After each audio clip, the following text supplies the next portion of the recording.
You found yourself on the first edition of Let 'Em Know Kings United since the All-Star break. And on today's episode, the Kings were able to grind out a win against San Antonio. The Cavaliers looked rusty against Orlando. And the Bulls got simply outclassed by the Boston Celtics. All three teams look rusty, but the Kings got the win. But we're going to talk about it all on Let 'Em Know Kings United.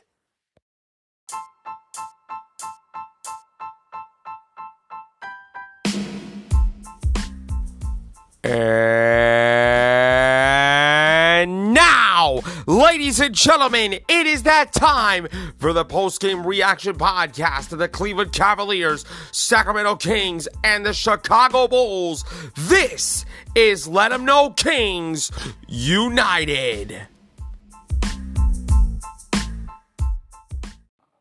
Let 'em know, nation, it is good to be back, and you already know what time it is. Welcome to another edition of Let 'em Know Kings United, your Cleveland Cavaliers, Sacramento Kings, and Chicago Bulls for now post-game reaction podcast.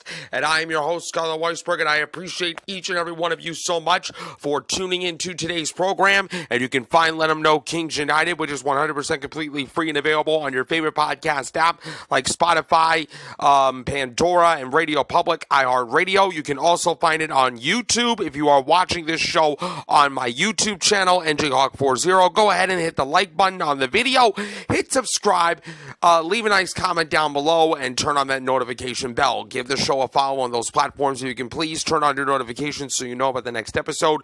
Please rate, spread the word out to your friends, and give Let 'em Know Kings United a 5-star review on whatever podcast platform you're listening to this on. It is an amazing way to support the podcast. I appreciate you all tuning in, and I apologize for the lack of episode prior to the All-Star break. I figured that the games that took place was the day before the All-Star break, and I figured I needed an All-Star break to recharge my basketball vocal cords and recharge my mind talking about basketball. But now that we are back and we can be fully locked in for the remainder of the season, I want to start by going off on the Chicago Bulls, who, by the way, got smoked 129-112 by the Boston Celtics, the number one team in the league, the gold standard of the NBA, but that was predictable. That was predictable by some people. I know a lot of you saw this game and you're like, there's no way in hell that the Bulls were going to win this game. And if you were thinking that way, you're absolutely right. But at one point, the Chicago Bulls actually made it competitive. They outscored the Boston Celtics 39-28 in the second quarter, which was a big positive, something that the Bulls can definitely build on. But once again, they are an absolute disgrace. They are an absolute disgrace to the game. And we have a head coach in Billy Donovan that doesn't know crap. That doesn't know crap about winning games. And I feel so bad. I feel so bad for the players because we do have very good young players. Kobe White is an absolute stud. Clearly the most improved player in the NBA. Ayo Dosunmu, prior to the All-Star break, he has been rising. But injuries to Torrey Craig, injuries to Zach LaVine, injuries to Patrick Williams, among other injuries, were one of the reasons why the Bulls are struggling this year, and not to mention that we have a front office that just doesn't get it. I cannot support a basketball team that is like so corrupt as the Bulls right now. Corrupt. Absolute corruption by the front office of the Chicago Bulls. And also a lot of incompetence that's going on.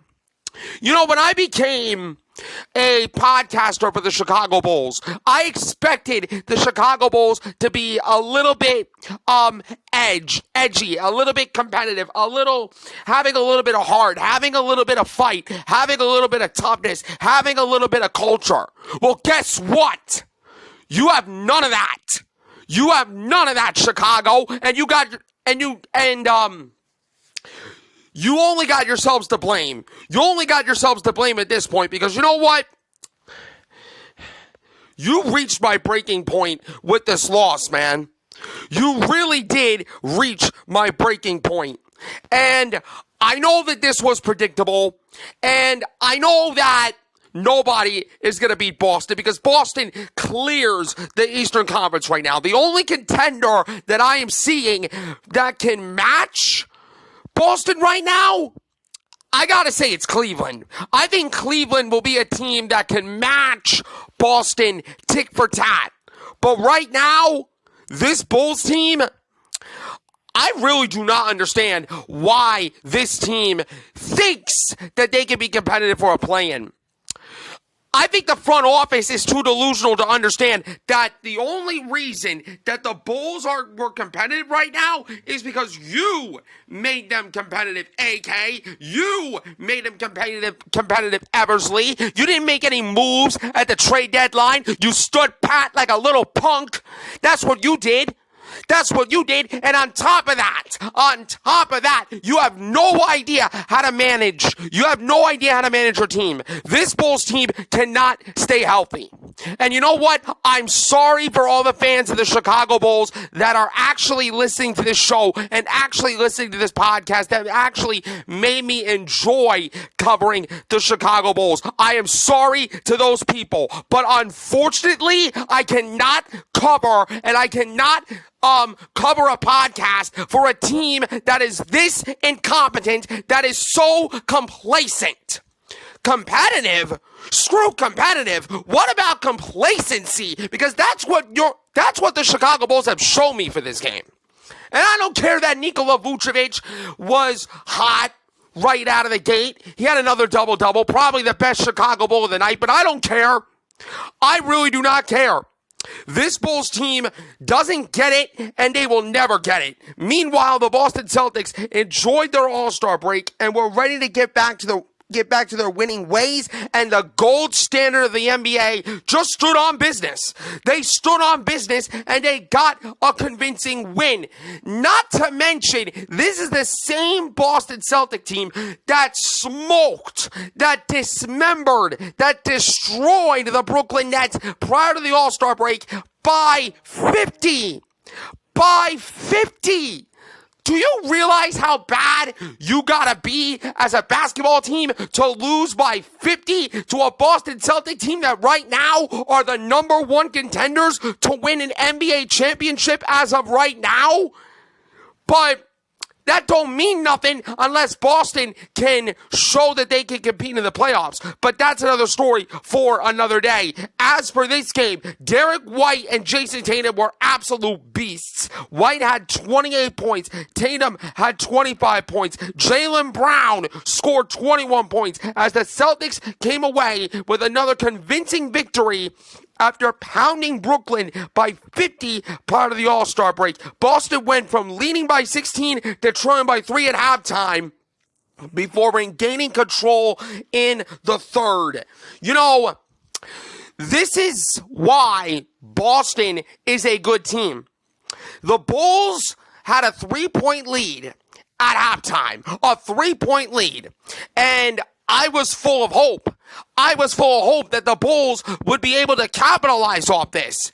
I was full of hope that the Chicago Bulls would pull off the biggest upset coming back from the All-Star break, a game that they desperately needed for momentum. But unfortunately, as of every game that the Chicago Bulls have played this year, it's false hope.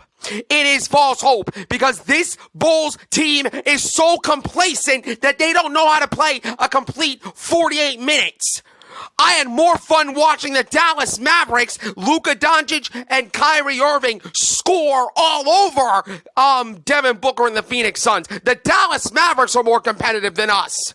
The Miami Heat have a better culture than us. And oh, by the way, newsflash, people, there's going to be a change to this podcast. But I'm going to give you guys a heads up.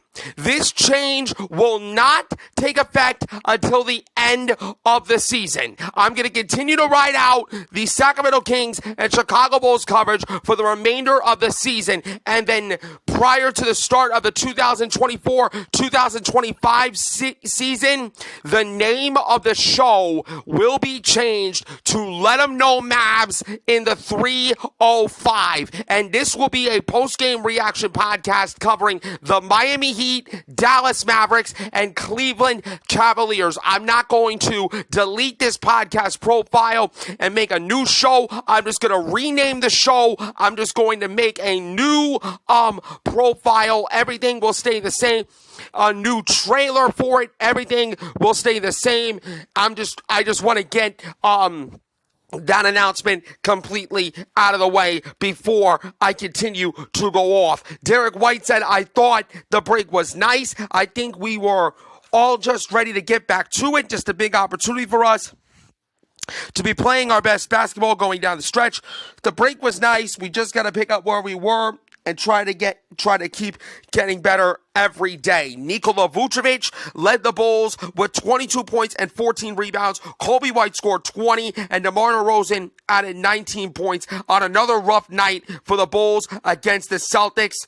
And simply put, you just got outmatched.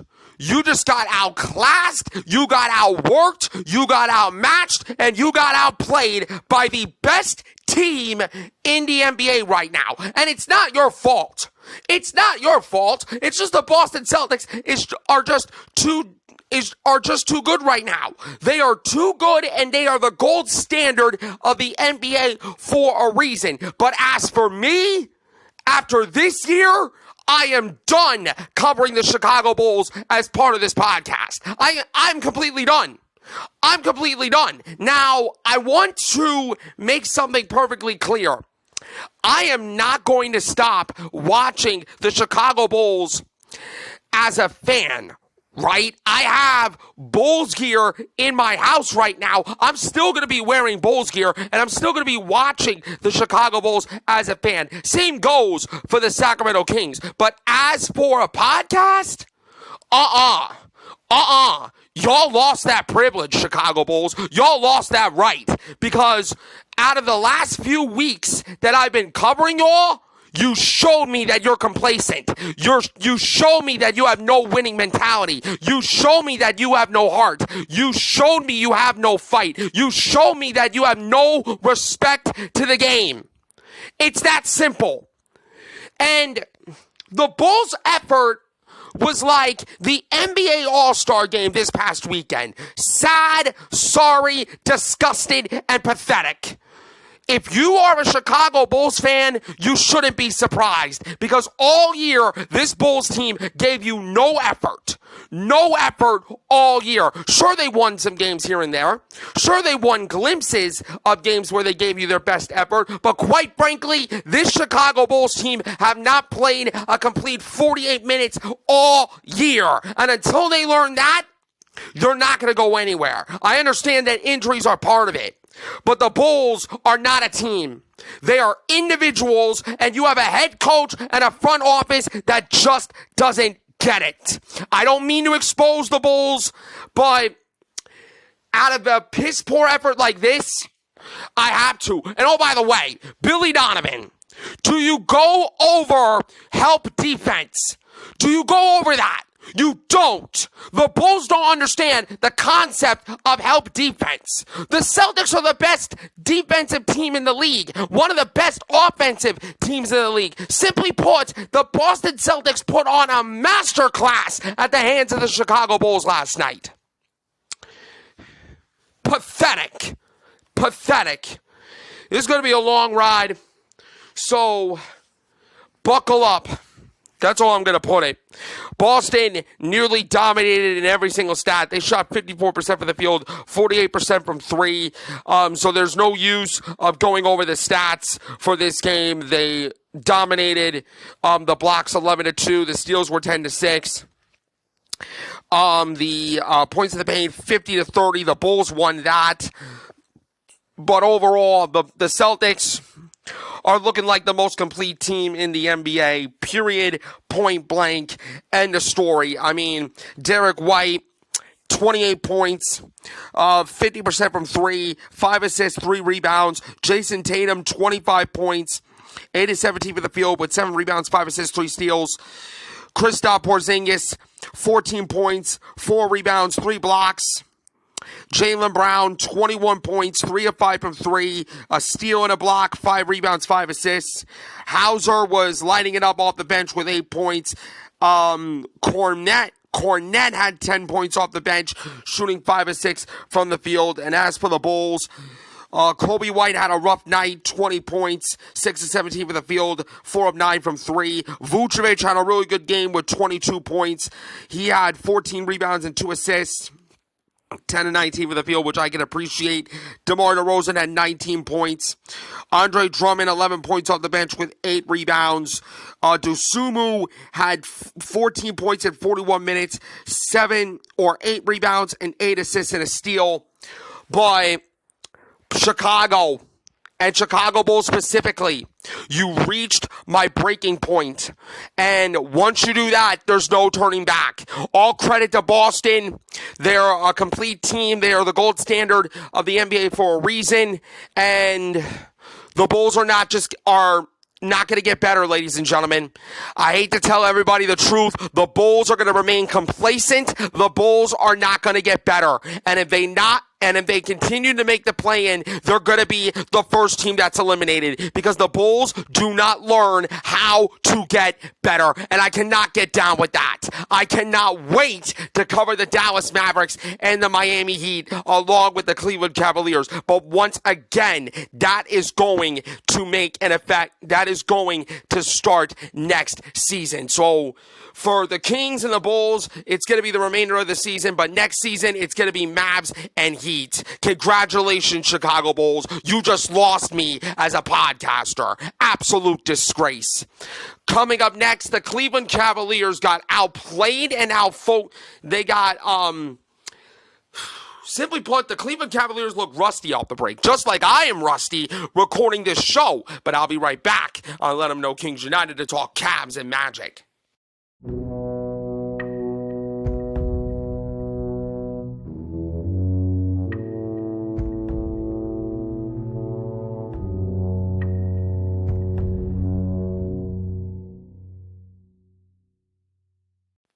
We're back on Let 'em Know Kings United, and it was a tough night in the office for the Cleveland Cavaliers, as the Cleveland Cavaliers, who have been the hottest NBA team since mid-December, suffered their only third loss in 21 games at the hands of Mo Wagner and Franz Wagner and the Orlando Magic, 116 to 109, as Mo had 22 points and Franz added 14 points, as the Orlando Magic returned from the All-Star break to beat the Cavs. And look, the Cleveland Cavaliers were without their best player, Donovan Mitchell. He had an illness. He was out for this game. He's listed day-to-day, and I do not know, as of this recording, if Donovan Mitchell is going to play tonight when the Cleveland Cavaliers take on the Philadelphia 76ers on ESPN at 7:30 p.m. Eastern,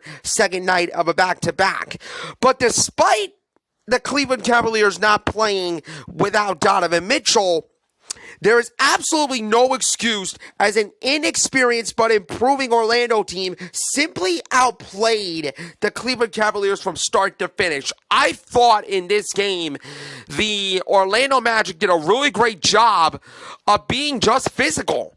They were more tougher than us. They were more physically tough, and they were more mentally tough than the Cleveland Cavaliers. I get that it was the first game prior to the All-Star break, and sometimes for some teams, you look rusty after the All-Star break, so it's normal. I'm going to give the Cleveland Cavaliers a little bit of leeway and a little bit of a benefit of the doubt there.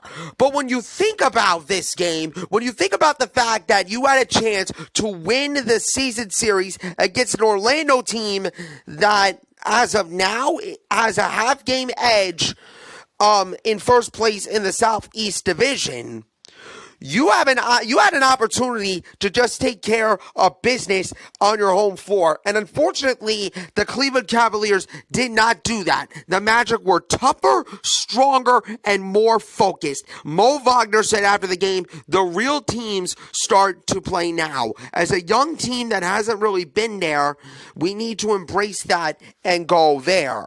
Mitchell, who has been instrumental in Cleveland's rise to second in the Eastern Conference, sat out with an unspecified illness. The 27-year-old participated in the three-point contest and played in his fifth All-Star game last weekend at Indianapolis. He was in the Cavs locker room following the game. Orlando played the final 22 minutes of this game without starting guard Jalen Suggs, who went out midway through the third quarter with a head injury and did not return. But the Magic's reserves stepped up in the second half, especially backup guard Cole Anthony, who had 13 points and 6 assists in 18 minutes while taking Suggs' spot. Orlando, specifically the Magic bench, outscored the bench of Cleveland 63-24. That, to me, was a big difference in this game. And another big difference was Cleveland was turning the ball over consistently. And knowing the fact that the Cavaliers have been playing so well prior to the All-Star break, I was surprised and I, quite frankly, was appalled watching a Cleveland Cavalier team turning the ball over consistently. Jamal Mosley said, our bench unit was fantastic. They came out ready to compete defensively early on, and there is a high level of trust that they have in each other. Jared Allen said, kudos to the Orlando Magic. They did play an excellent game. It's also on us. We had 17 turnovers. That's unacceptable for what we are trying to do. It was a lot of just throwing the ball out of bounds. I had a couple where I just lost the ball. We were just all making mistakes. Mo Wagner was a Cavalier killer. The 6'11" center pushed his way to the rim on several occasions. He was also animated throughout the game, even drawing a technical foul in the second half. Cole Anthony said, don't let his build fool you. Mo's strong. He's a force. He threw the first punch, shoulders, elbows, and initiating contact. He set the tone with how physical he was, and quite frankly, Mo Wagner set the tone for how physical the Orlando Magic played.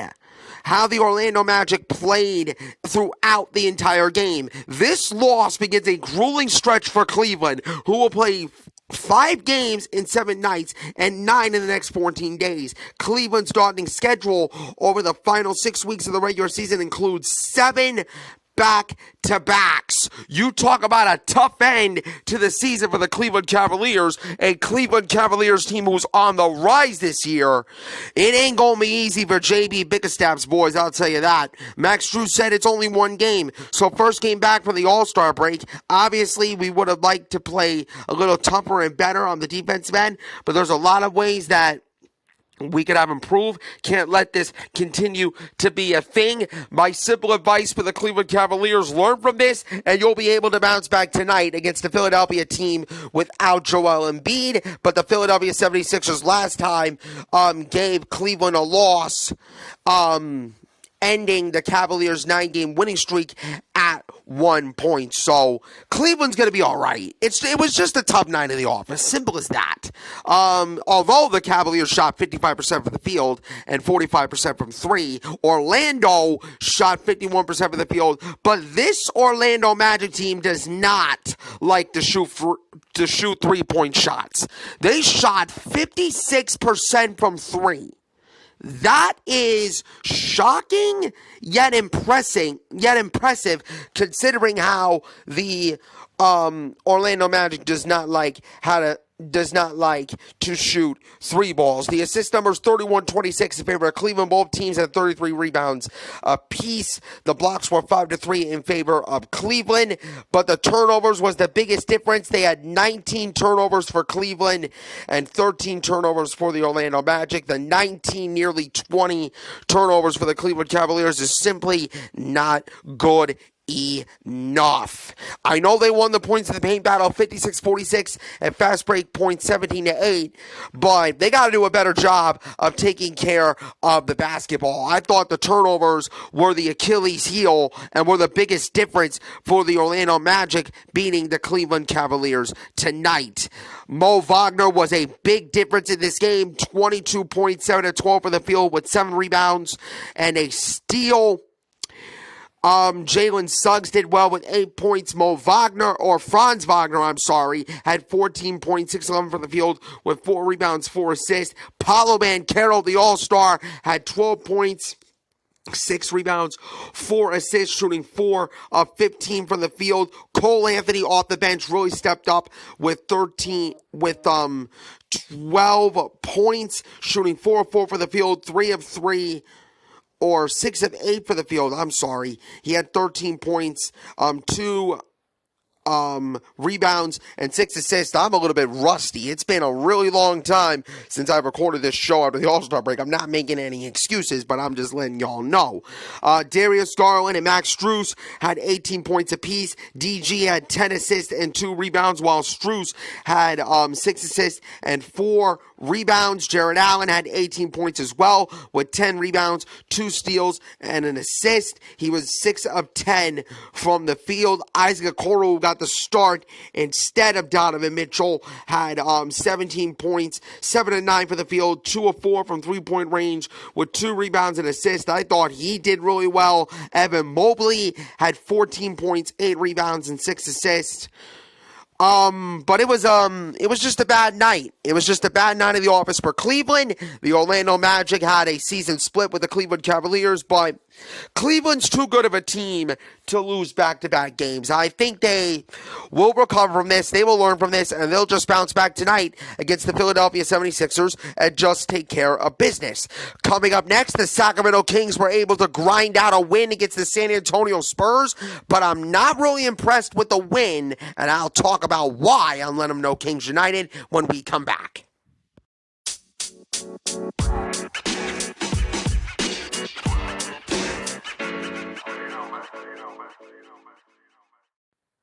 We're back on Let 'Em Know Kings United, and it feels so good to talk about a win after a disgraceful loss by the Chicago Bulls and a loss by Cleveland that, simply put, the Cleveland Cavaliers had a really bad night. But the Sacramento Kings, look, it wasn't the prettiest game that I've seen coming back from the All-Star break, right? It wasn't pretty because I think the Sacramento Kings played down to the Spurs level so many times in this game. But at the end of the day, they were able to find a way to get a win, 127-122.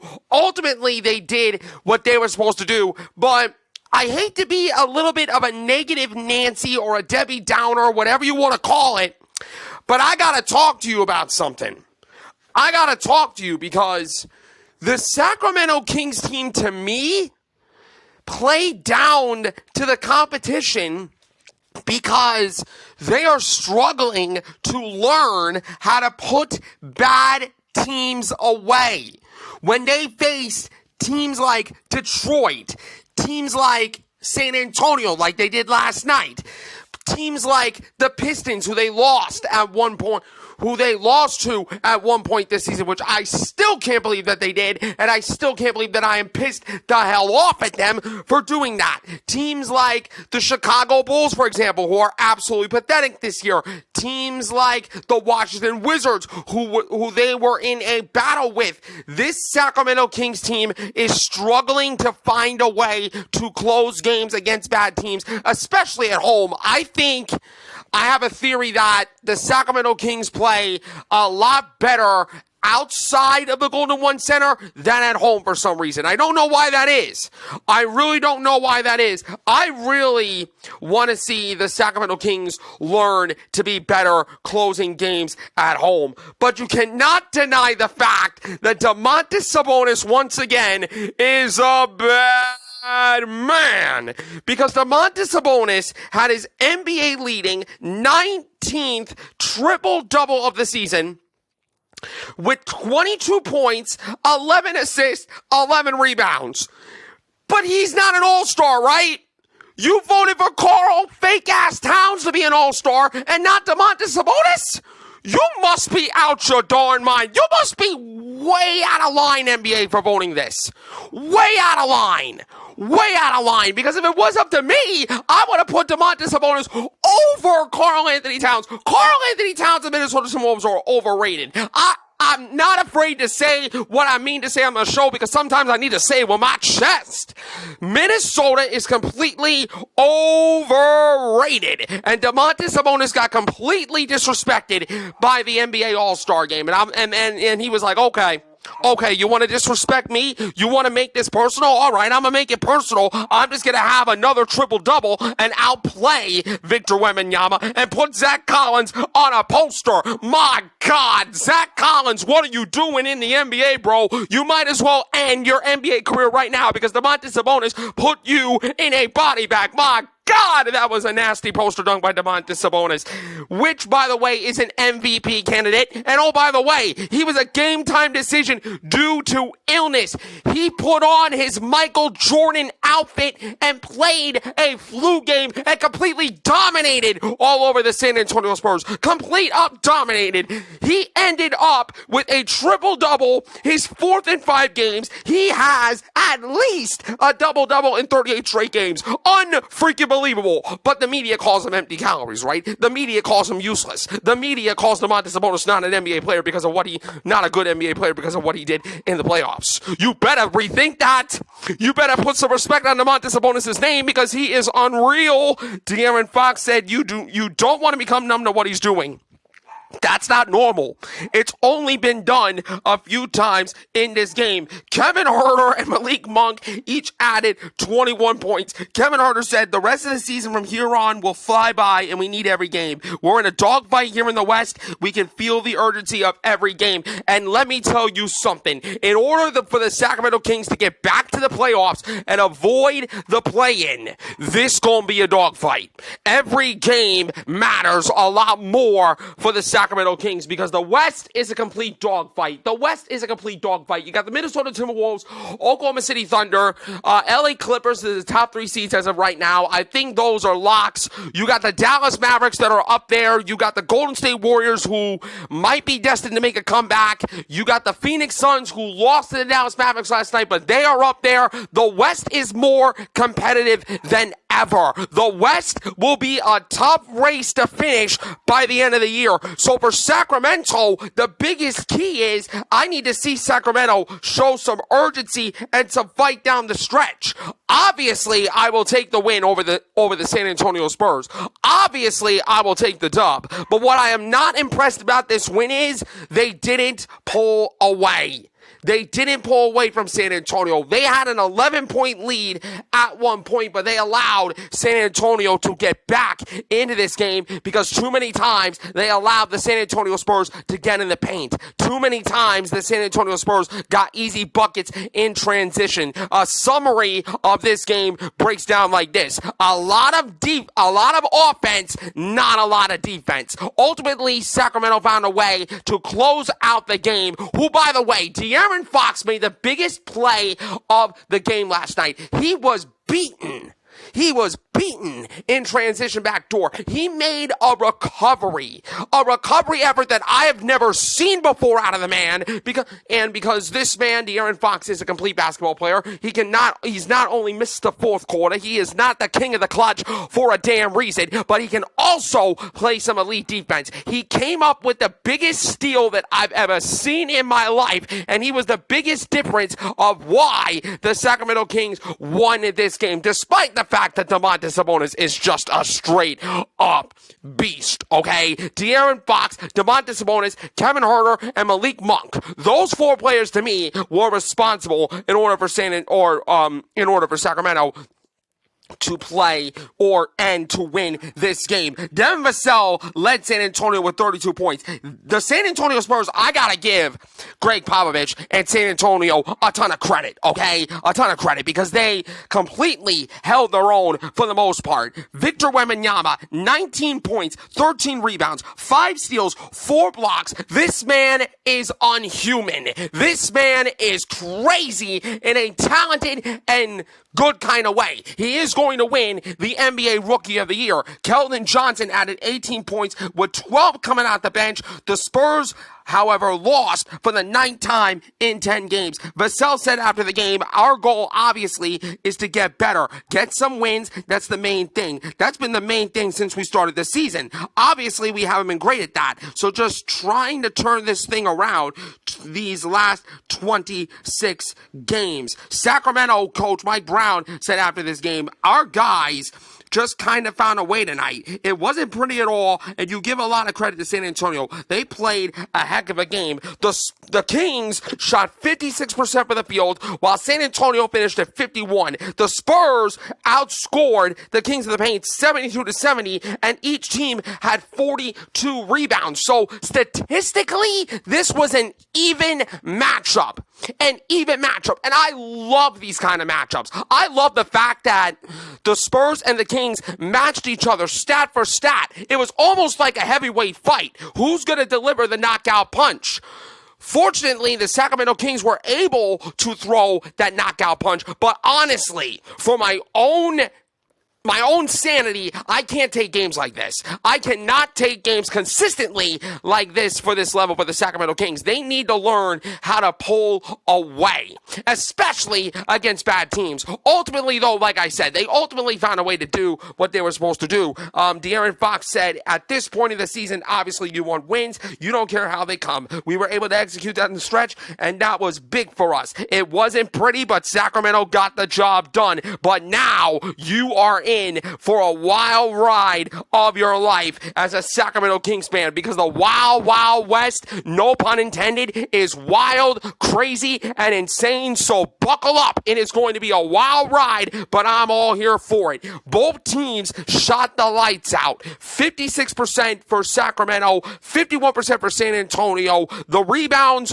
42 rebounds apiece, including 11 on the offensive glass for San Antonio. So the tiebreaker came down to offensive rebounds. San Antonio had that advantage there. The assist numbers 37-29 in favor of the Spurs. The steals 9-5 in favor of the Spurs. The blocks 6-5 in favor of Sacramento. By the way, the free throw percentage, 71% for Sacramento, 69 for the San Antonio Spurs in this game. The fast break points were 13 apiece. The points in the paint, slight advantage for the San Antonio Spurs, 72-70, but I'm just calling it pretty darn even, because it was an even matchup, and I love these type of matchups, man. I love it.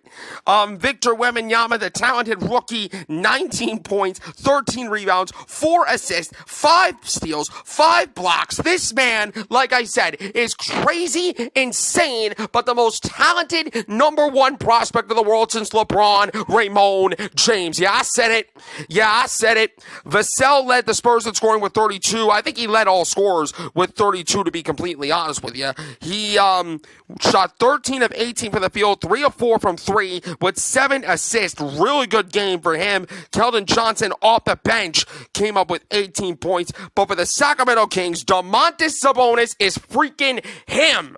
How many times do I need to tell people? Domas is him. MVP candidate. Give this man his flowers. He finished with 22 points, 11 rebounds, 11 assists, a block, 11 of 15 for the field.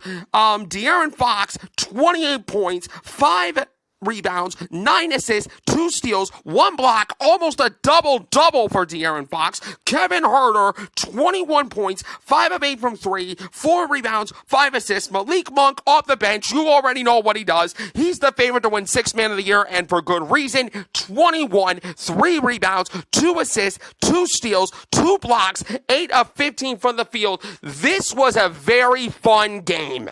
This was a very fun game for me to watch, and it wasn't pretty. It wasn't pretty at all. I think the Sacramento Kings have a lot to work on. They have a lot to clean up, but I would rather have this in a win rather than an embarrassing loss at the hands of the San Antonio Spurs. Like I said, Sacramento did what they were supposed to do, and they got a really good win in a hell of a fun matchup. I want to see these two teams go at it again. They're going to do that March 7th in Sacramento. You better tune in for that one if I were y'all. That's going to do it for today's edition of Let 'em Know Kings United. You can find this show on Amazon Music, Google Podcast, iHeartRadio, Spotify, Radio Public, Pandora, wherever you get your podcast, and on YouTube. Like the video if you are watching on YouTube. Hit subscribe to my YouTube channel. Leave a nice comment down below. Give the show a follow on all the platforms. Turn on your notifications so you know about the next episode. Please rate, spread the word out to your friends, and give Let 'em Know Kings United a 5-star review. I'm your host, Skylar Weisberg. I appreciate you all tuning in. It's great to be back, and I will see you next time on another edition of Let 'em Know Kings United. And remember, Let 'em Know Mavs in the 305 is coming in 2024 and 25.